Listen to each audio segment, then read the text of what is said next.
It's fighting back, coming down to the finish. If a picture is worth 1,000 words, this is one stunning picture. 1,000 words just in front. 1,000 words wins the Robert B. Lewis. Honoree P is full out now, second on the outside, and they're coming down to the line, and 1,000 words has done it.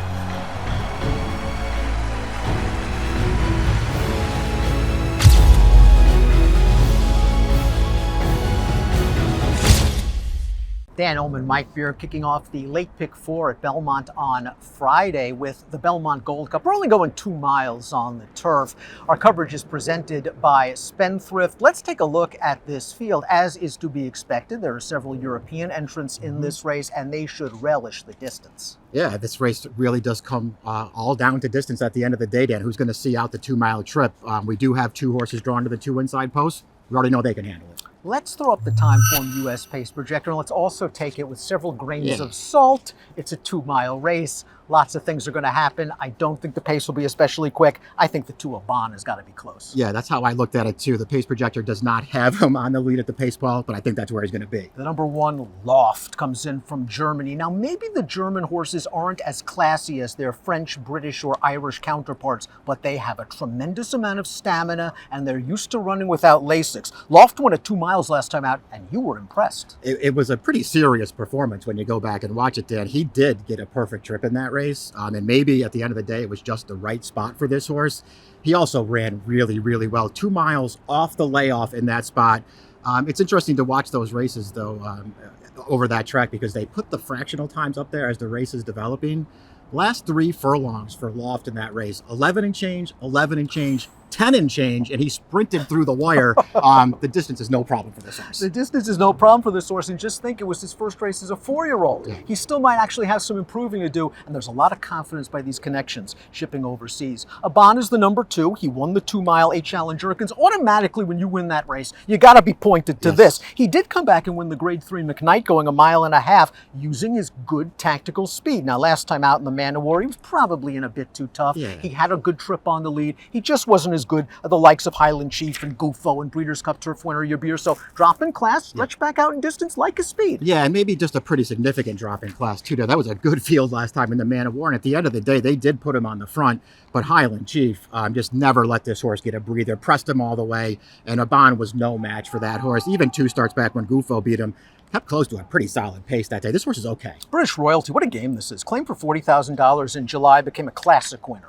by winning the 3rd leg of the Canadian Triple Crown. The Breeders going 1.5 miles over Yielding Going. Might catch Yielding Going here. Ran well in his seasonal debut at Keeneland. Let's take a look at that race. He stayed up close to the pace. He's going to finish a good second behind Fenwick Station, who had all the best of it up front. Fenwick Station wired that field and looked really good doing it. British Royalty sat a nice trip right behind that horse, took his shot at him in the stretch, couldn't get by. I still thought he ran well in that spot, Dan.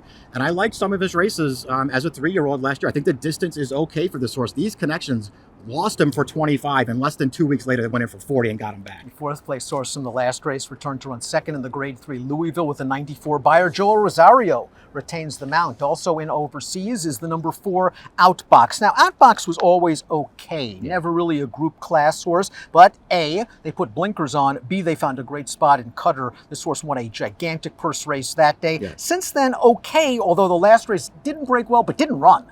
Yeah, he didn't run well last time. You know, I guess in some ways he's a little bit of a wild card here as a European who is probably going to like the distance. I found it hard to get behind him just based on form. Number 5 is Strong Tide, and I wouldn't be surprised if this horse is forwardly placed. Go back to that race in the John B. Connolly at Sam Houston in January. I thought that pace was pretty fast, all things considered. He was part of it, and he was the only part of the pace still hanging around at the end. He then rebounded to win a big race on dirt over muddy going at Oaklawn. I'm not sure if he's better on dirt or turf, but he does have speed.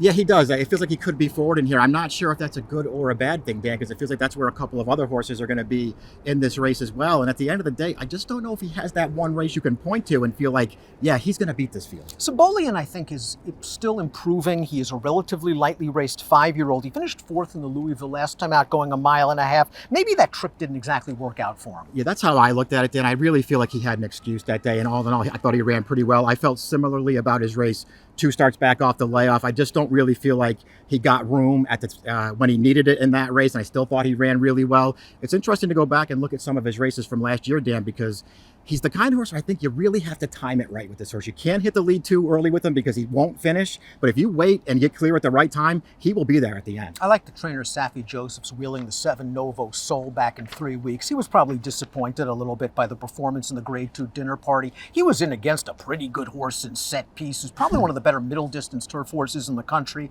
Novo Soul didn't fire that day. I think the longer distance helps him out. Yeah, I don't know what to think about him anymore, Jen. Maybe it is just a matter of him getting more distance underneath him, and that helps. I feel like Safi Joseph might be a little confused as well. Mile and a 16th, out to a mile and a half, back to a mile and a 16th. Now they're out to 2 miles. I think they're still trying to figure this horse out. Box and Score completes the field, wheeling back on 7 days' notice for trainer Jonathan Thomas. This horse ran 4th last time out, an optional claimer over yielding ground.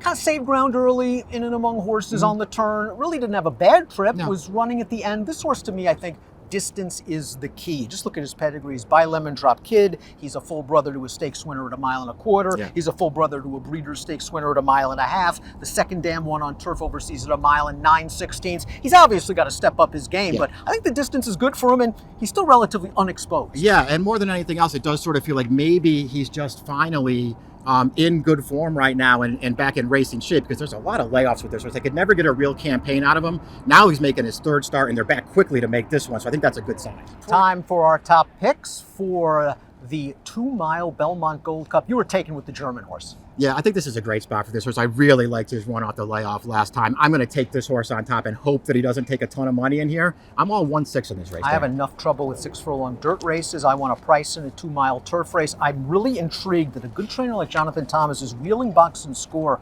back on a week's notice, and I think the distance is what he wants. It's going to be a good price. I'll take a stab. Fun race. Our coverage all week long is presented by Spendthrift.